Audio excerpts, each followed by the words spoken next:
परीक्षित महाराज के सामने सुखदेव जी महाराज खड़े हुए हैं। परीक्षित ने हाथ जोड़ करके प्रश्न किया कि हे प्रभु, हे ऋषिवर, मेरी 7 दिन पश्चात मृत्यु होने वाली है। राजा परीक्षित को तो इतना भी होश नहीं रहा कि जब कोई संत, जब कोई ब्राह्मण हमारे पास आते हैं तो हमें पहले उनका ध्यान करना चाहिए, उनके चरण धुलना चाहिए, उन्हें वंदित करना चाहिए, उच्च आसन देना चाहिए। लेकिन अपनी मुक्ति की खोज में व्याकुल परीक्षित इतने बेचैन थे कि उन्हें यह भी ज्ञात न रहा कि मैं पहले सुखदेव जी का वंदन कर दूं। अचानक से प्रश्न पूछ उठे कि हे सुखदेव महाराज, मेरी मुक्ति का उपाय बताइए।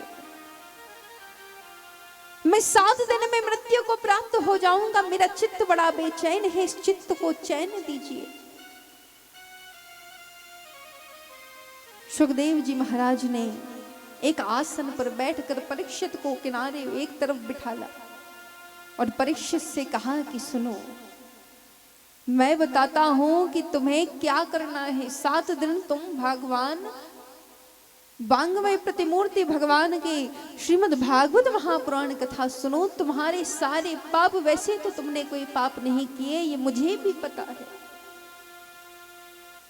फिर भी तुमने केवल एक पाप किया है, उस पाप के कारण तुम्हें इतना बड़ा दंड मिला है। लेकिन सुनो, जो जीवन भर तुमने पुण्य अर्जित किए हैं, उन्हीं पुण्यों का प्रताप है कि आज तुम्हें मेरा दर्शन प्राप्त हुआ है।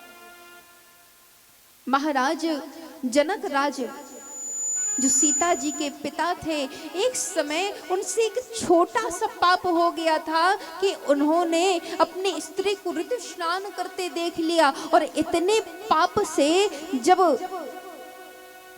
उनकी मृत्यु हुई, सो जब जनक राज जी महाराज संसार छोड़ करके गए, सो उस समय जो यमराज थे, यमराज ने उन्हें अपने साथ बिठाला एक विमान में और उन्हें नरक की यातना कराई, बड़े बड़े कष्ट दिखाए, कैसे बड़े बड़े कढ़ाइयों में आदमी को भूंजा जा रहा है, तला जा रहा है, बड़ी बड़ी आरियों से बड़े बड़े आदमियों को काटा जा रहा है। एक साथ 100-100, 200-200 आदमी हजारों की भीड़ में कट रहे हैं।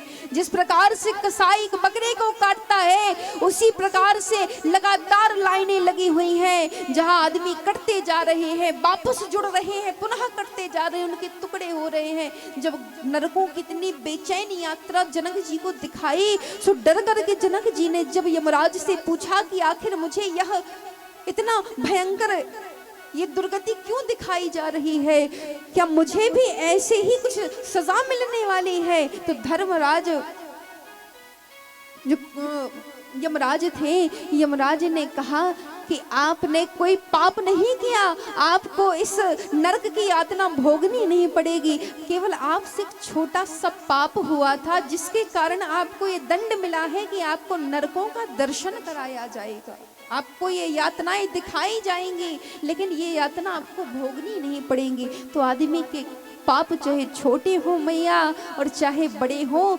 सजा उसे भोगनी ही पड़ती है। और उन सजाओं से अगर मुक्ति चाहिए, छुटकारा चाहिए, तो भगवान की चाहे कोई भी कथाएं हो, चाहे यज्ञ हो, अनुष्ठान हो, रामचरितमानस हो, रामायण हो, भागवत कथा हो, जहां भी भगवान का सत्संग मिले वहीं बैठ जाओ और जितनी देर सत्संग चले उतनी देर की कथा वहां बैठकर सुनो। उसे सुनने से आपका मन साफ होगा।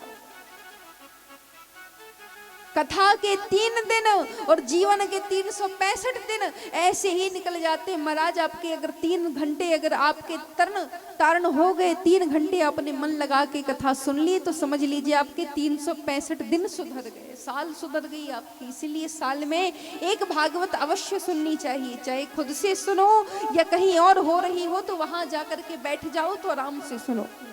साल में एक भागवत अवश्य सुननी चाहिए। तो महाराज सुखदेव जी महाराज ने कहा कि तुमने जो पुण्य किए हैं उन पुण्यों का प्रभाव है कि तुम्हें भगवान का वैकुंठ लोक ही प्राप्त होगा।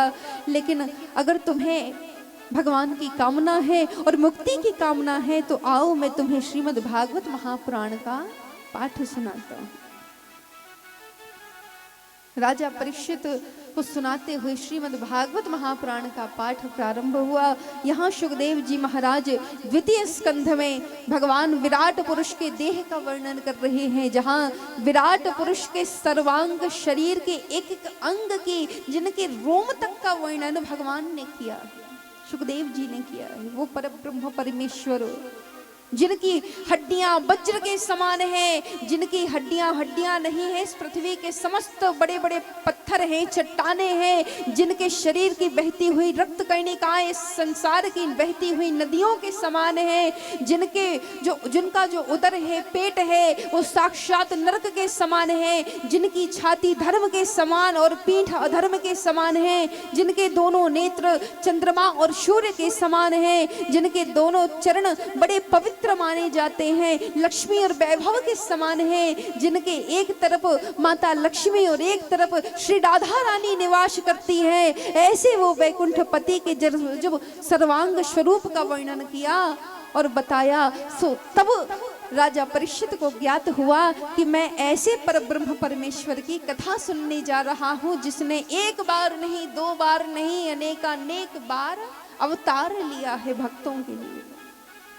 भगवान के 24 अवतार हुए। अब सुखदेव जी महाराज ने कहा कि चलो राजा परीक्षित, मैं तुम्हें भगवान के 24 अवतारों की कथा एक एक करके सुनाता हूँ। और अब महाराज भगवान के 10वें स्कंध तक की कथा चलेगी। तीसरे स्कंध से हम कथा प्रारंभ करेंगे और तीसरे स्कंध से लेकर के 10वें स्कंद तक भगवान के सुंदर अवतारों की कथा चलती जाएगी। जहां 10वें स्कंद में, पूरे स्कंद में श्रीमद् भागवत महापुराण का सबसे बड़ा स्कंद है 10वां स्कंद। जैसे कि रामचरितमानस